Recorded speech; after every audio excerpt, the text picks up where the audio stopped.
ليش اليوم العسل انواع؟ يعني النحله ما طلع عسل واحد اليوم، نسمع ان في عسل سدر وعسل طلح وعسل سمر وعسل نيوزيلندي وامريكي وهولندي مو رحنا يمين ويسار، هو عسل ولا تختلف الفوائد بينهم والتركيز بينهم؟ ليش في انواع للعسل؟ الفائدة العلاجية مختلفة بعد ما تأكدنا من مجموعة دكاترة أن مثلا المنوكة زين حق الجهاز الهضمي، زين حق القولون، السدر زين حق البيئة، السدر الكويتي زين حق البيئة اللي أنت عايش فيها، لأن في من الأشجار اللي أنت، المناخ اللي أنت عايش فيه، في من حبوب اللقاح الجو اللي أنت فيه.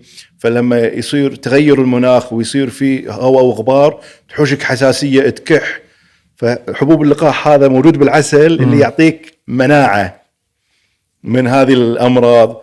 فيقول لك الشهد زين، لما تاكل الشهد زين حق ارتجاع المريء. السمر والطلح اخوان من فصيلة واحدة، في اختلاف بالطعم طبعا بس هم من فصيلة واحدة.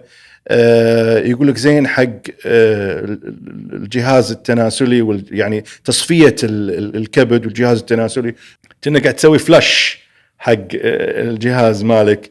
ففي وايد شغلات.